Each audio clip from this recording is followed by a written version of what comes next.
خواتین و حضرات ملاحظہ کیجیے، نام نہاد جمہوریت اور انسانی حقوق کا راگ الاپنے والوں کا بدنما چہرہ، یہ وہ مکروہ سازش ہے، یہ وہ مکروہ عزائم ہے جو آج اس اسٹیج پر بے نقاب ہو کر سامنے آ گئے ہیں۔ یہ کوئی حادثہ نہیں تھا، یہ کوئی غلطی نہیں تھی، بلکہ یہ ایک سوچ تھی جو برسوں سے پل رہی تھی اور آج ایک باپردہ خاتون کی عزت کے سامنے اپنا اصل چہرہ دکھا گئی۔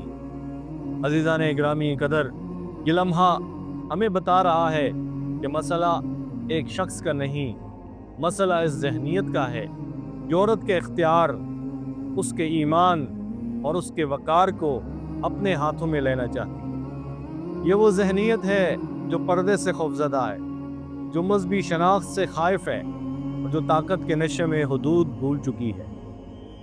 یہ منظر صرف ایک تقریب کا نہیں تھا، یہ ایک سوچ کا اظہار تھا، ایک ذہنیت کی عکاسی تھی، جہاں طاقت اور اختیار کے نشے میں ایک باپردہ خاتون کی ذاتی حدود کو سٹیج پر پامال کرنے کی کوشش کی گئی۔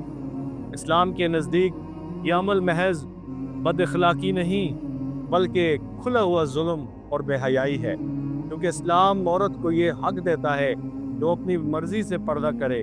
نبی اکرم صلی اللہ علیہ وآلہ وسلم نے واضح فرمایا ہے کہ حیا ایمان کا حصہ ہے، اور جس نے حیا پر ہاتھ ڈالا اس نے ایمان کی بنیاد کو چھیڑا۔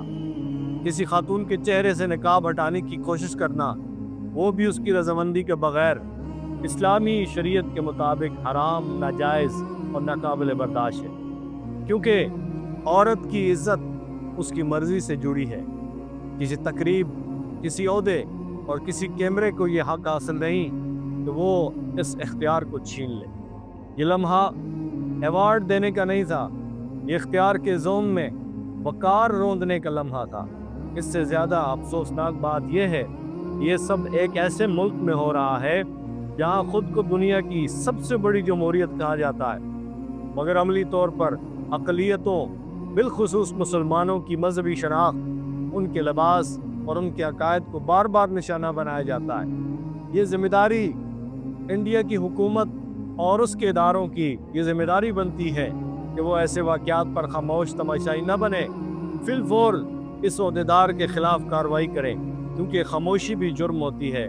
جب ریاستی سطح پر واضح مذمت اور کارروائی نہ ہو تو یہ پیغام جاتا ہے کہ مذہبی آزادی محض ایک نعرہ ہے، حقیقت نہیں ہے۔ ہم یہ سوال اٹھاتے ہیں کہ اگر عورت اپنی مرضی سے پردہ کرے تو اسے زبردستی اتارنے کی کوشش کیوں کی جاتی ہے، اور اگر عورت اپنی مرضی سے بے پردہ ہو تو اسے آزادی کہا جاتا ہے؟ یہ دوہرا معیار نہیں تو اور کیا ہے؟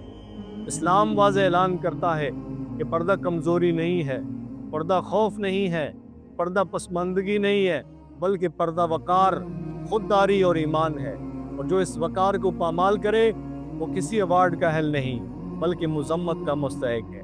ہم اس عمل کی شدید ترین الفاظ میں مذمت کرتے ہیں، انڈیا کی حکومت سے مطالبہ کرتے ہیں وہ ایسے واقعات کے خلاف واضح موقف اختیار کرے، اداروں کا احتساب کرے اور دنیا کو یہ یقین دلائے کہ مذہبی آزادی محض کتابی بات نہیں بلکہ عملی حقیقت ہے۔